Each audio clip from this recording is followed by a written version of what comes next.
Anaïs Corbin qui nous a rejoint au studio. On va parler du décret inscription car c'est aujourd'hui en séance du Parlement de la Fédération Wallonie-Bruxelles que doit être approuvée cette nouvelle mouture du décret inscription pour la première année du cycle d'enseignement secondaire. Ce n'est pas la première modification, Anaïs. En effet, c'est la 4e modification du décret inscription en 15 ans. Chaque modification apportant des sueurs froides aux parents, mais pas de gros changement radical étant donné que la période d'inscription est identique pour tous et les parents devront toujours faire connaître leur choix d'école pour leur enfant.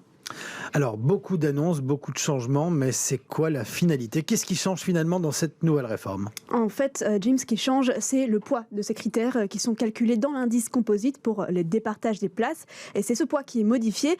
D'abord, un critère qui est au cœur des critiques des parents depuis des années, celui de la distance domicile et école primaire. L'importance de ce critère sera allégée au profit de la distance entre cette fois l'école secondaire convoitée et le domicile. Ensuite, les priorités d'inscription déjà en place, comme le fait d'avoir un frère ou une sœur déjà inscrit dans l'école ou un parent qui y travaille, le resteront. Alors, il y a un des changements... Oui, pardon, Muriel. Non, c'est moi qui vous interromps, allez-y. Je disais un des changements les plus sensibles, Anaïs, c'est peut-être l'introduction d'une forme de décentralisation justement dans la gestion de ces systèmes d'inscription. En effet, alors pour essayer de résumer, l'organe central qui jusqu'ici pilotait et arbitrait toute la procédure était la commission interréseau des inscriptions.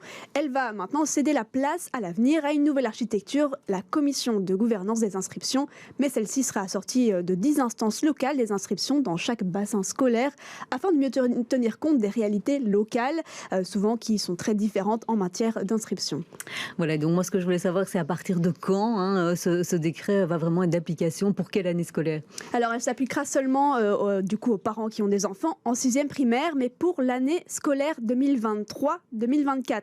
Pas de panique donc pour la prochaine rentrée scolaire en 2022, où ce sera le mécanisme actuel qui sera d'application. Oui, mais il y a quand même du changement pour cette rentrée de 2022, mais ça concerne les écoles donc, de Wallonie et de Bruxelles, où il n'y a pas de liste d'attente, c'est ça? En effet, dans ces écoles-là, donc, le dépôt du traditionnel formulaire unique d'inscription devra être fait par les parents, mais ceux-ci auront la garantie que leur enfant sera d'office admis dans l'établissement, ce qui réduira la période d'incertitude des parents, précise Caroline Désir, ministre de l'Éducation en Fédération Wallonie-Bruxelles, qui était invitée au Matin Première sur l'RTBF ce matin. Alors ça fait beaucoup d'informations, est-ce que c'est concernant ça?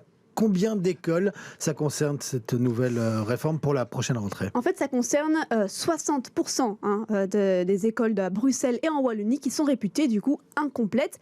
Incomplètes, ça veut dire que la demande de place n'excède pas l'offre, mais pour lesquelles les parents devraient malgré tout respecter la procédure du décret inscription. La ministre déclare que cela va faciliter les choses pour 2/3 du coup des écoles. Elle insiste sur le fait qu'il faudra toujours remplir le formulaire unique d'inscription, mais on le dépose dans l'école de son choix et du coup on est directement inscrit. Alors cette réforme, elle ne règle pas spécialement le problème de fond. Il manque toujours des places dans les écoles et principalement ici à Bruxelles et en Wallonie. Oui, en effet, le nouveau décret ne réduira toutefois pas le nombre d'élèves qui à chaque rentrée sont donc dits sans école, à défaut d'avoir trouvé une place dans une école de leur choix. La ministre de l'Éducation rappelle qu'un groupe de travail a été mis en place pour créer de fait de nouvelles places. Elle concède par contre que la situation en septembre 2022 risque d'être pire que l'année passée car il y a plus d'élèves en 6e primaire cette année. Une solution selon Caroline Desir est de louer des bureaux pour les aménager en classe dans les écoles qui ont des listes d'attente afin d'ouvrir des places rapidement pour la rentrée prochaine. Mais tout cela ne règle pas non plus le problème de personnel dont on parle souvent. Mais Anaïs, donc il y a un nouveau dispositif qui va être mis en place. Il sera un moment évalué. Oui, effectivement. Donc je rappelle qu'il rentre en vigueur en septembre 2023 et il sera évalué dans 5 ans, soit en 2026. Pour rappel aussi, chaque année, ce sont plus de 50 000 enfants en Wallonie et à Bruxelles qui sont soumis à la procédure définie par le décret inscription. Merci Anaïs Corbin pour toutes ces précisions en studio. Et donc je rappelle que c'est aujourd'hui que ce décret inscription est présenté au Parlement de la Fédération Wallonie-Bruxelles, qu'il doit normalement être voté, donc il va y avoir débat. Et donc vous pouvez assister à ces débats en direct sur BX1 dans l'émission Questions d'actualité qui retransmet en direct les débats du Parlement de la Fédération Wallonie-Bruxelles.